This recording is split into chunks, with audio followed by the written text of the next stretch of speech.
everyone, welcome back to my channel. So today I'm going to be filming a grocery haul. So I've just been to Tesco and I've got some bits and I thought I would show you.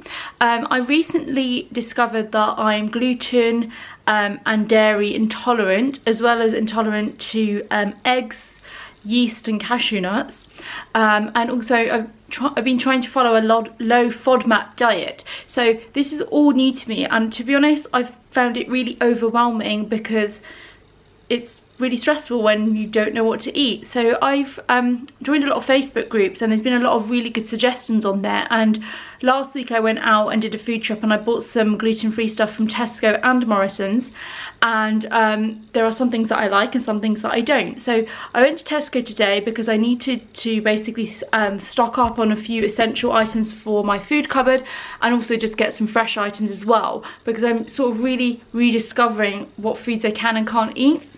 So I thought I'd show you. This isn't a typical weekly shop or anything like that. This is just stuff that I needed. But I thought I would show you anyway, because I thought it might help some of you that are on the same journey as me. So without further ado, let's get to it. Let's start here. So this is the frozen stuff. Actually, it's a bit of a weird place to start, but this is how it's laid out. So basically what I found really helpful is looking at the Tesco groceries app, because you can look at the ingredients there and filter things out. It's a bit annoying in that you can't filter two things at the same time. So you can't filter gluten-free and vegan. I'm not vegan, but it's because it's dairy free and egg free, so that's why I use that filter.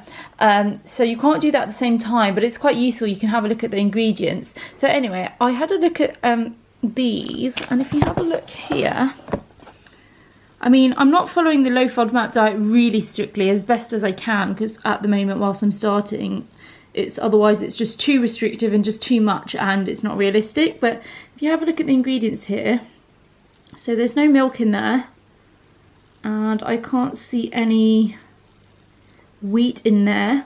Technically, I don't think this is low FODMAP. Depends what part of the spring onion they've put in here, and the pea fibre.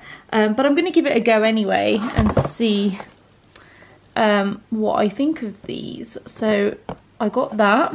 I got this free from garlic baguette because I saw some comments on one of the gluten-free, vegan, dairy-free Facebook groups that this is supposed to be quite good. I mean, there's a lot of ingredients on here, but I mean, I just thought I'd try it anyway, just as a one-off treat. It's not like I'm going to eat this every day. So yeah, I thought I'd try a garlic baguette because I was really missing garlic bread. I got some frozen spinach. This is mainly for smoothies actually, because spinach is low FODMAP, and I think that it would be quite good to just put one of these chunks in a smoothie. And I also got some strawberries and blueberries as well to put in smoothies. So these are both frozen, so it's good to keep them in the freezer so they won't go bad or go off. I've got some spinach here. Because I've got a recipe lined up that I want to make with that, so stay tuned for that one.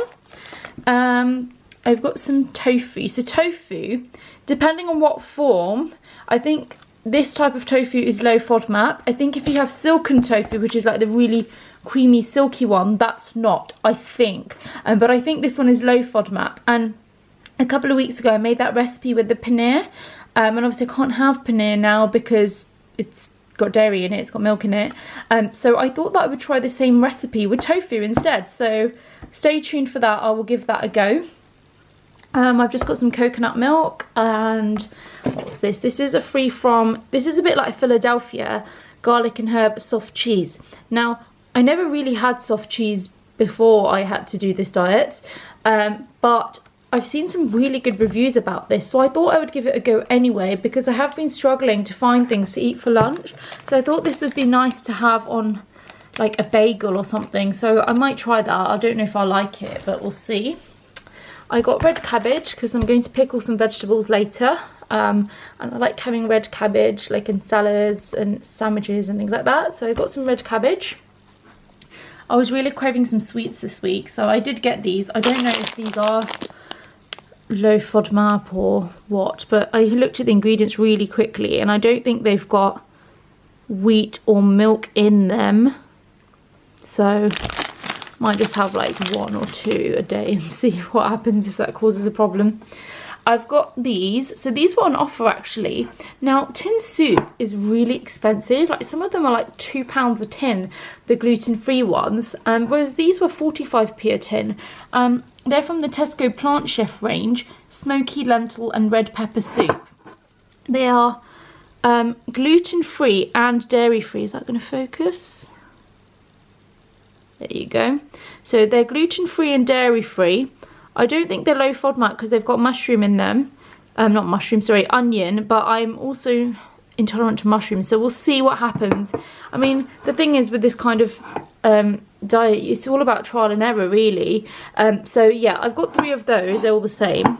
They do another flavour, sweet potato and coconut, but I don't know, it didn't really sound very appealing to me, so I didn't get that one. But these were 45p in the offer. I think normally 55p. So I got 3 of those because they would be quite handy for lunches. And then what did I get? I got some brown ciabatta rolls. I'm really surprised. I thought there were only 2 in here, but there's actually 4 in the packet. And I've seen some really good reviews about this actually. I don't know if you know this, but a lot of the trouble with gluten-free bread is a lot of it's got egg in it, and I didn't eat egg before anyway, but I definitely can't have egg now. So yeah, that's the problem with a lot of gluten-free bread. And I did find one from Tesco last week, but I kept it in the fridge and it went bad really quickly, and I'm not really a person that eats bread that often anyway, so I thought I'd try these this time and see what I think of them. Speaking of bread, I also got these naan breads because I normally have like chapatis or something like that, but right now I'm still experimenting and trying to find a way that I can have that, which I'll talk about in just a moment. So anyway, I saw these and I thought I'd get them. 2 garlic and coriander naan breads, gluten-free, wheat-free, milk-free and egg-free, so literally everything that I need really, but they don't, I mean, they're like really rock hard, so I don't know, we'll see. We'll give those a go. I got 3 of these. Now you might think that that's excessive and I'm stockpiling, but these packets, it's hard to see on camera, they're really small. They're only 300 grams, and normally I would have brown flakes, I'd buy the big 1 kilogram box, but obviously those are not gluten-free, and these are the only gluten-free brown flakes that I've found from any supermarket, the Tesco ones. I tried these last week and actually they're alright, they're pretty decent, so I thought I would just get a couple of packs of those because I eat them every day for breakfast, and one of these probably lasts me like 1 week, maybe less. So those are like a staple in my diet, I have to have them. So I got 3 of those. And then let's come around here. I got some crisps, salt and vinegar. So anybody who knows me or has watched my previous videos will know that crisps are my life, and I have a problem and I'm addicted to them, and they're my like favourite food. And I had a quick look at the ingredients here. Oh no, that's not, yeah, here we go. Potato, sunflower oil. I can't see anything. I mean, ideally I'm not supposed to have yeast, but I'm gonna give these a go and see what happens basically. So these are dairy free and gluten free. So salt and vinegar crisps. I got 2 packs of quinoa. Quinoa's really expensive, but I got 2 packs because I really enjoy having this mixed with rice.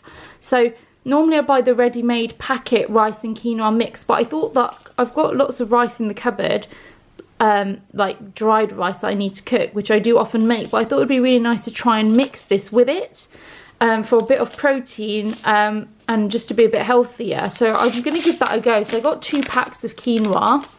I got some apra soya. So soya technically is not low FODMAP, but I really struggled to find, I mean, I know you can get coconut yogurt, and I'll explain why in a moment that I've got soya yogurt. So I got the Alpro Vanilla soy yogurt, and my plan is just to have not a lot of this every day and see if it affects me at all. So this is really nice in smoothies. So this with like berries, spinach, banana or something in a smoothie with a couple of tablespoons of this is really nice actually, and it seems to be working okay so far. So that's why I've got that one. And this one, Alpro plain no sugar. So the reason why I got this is the only dairy-free yogurt that I found that doesn't have any sugar in it. And the reason I need yogurt with no sugar is I do a lot of Indian cooking, and a lot of Indian cooking uses yogurt in it, and I have like yogurt with my curry and my rice, and you don't really want to have yogurt with sugar in it when you're making Indian food. So basically this is the only yogurt that I found that has literally 0 sugar.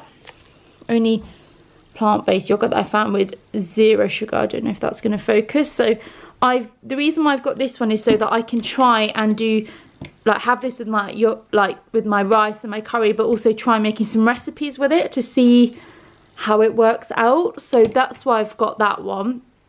And last but not least, I got some gluten-free flour. So I've got loads of plain flour, and I do a lot of baking. I bake bread, I make chapatis, I make loads of things.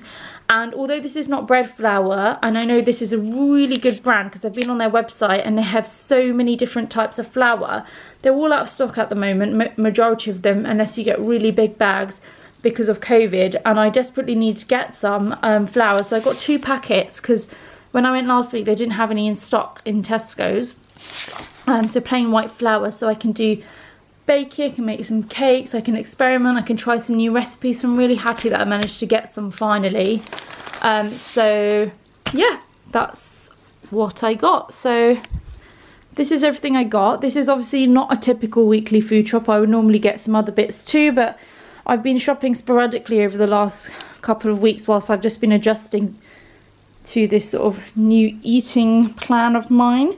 And yeah, I'll keep you updated. So I'm going to wipe all of this now, wash my hands, put it away, and then get on with some cooking. Thanks for watching. Bye. Take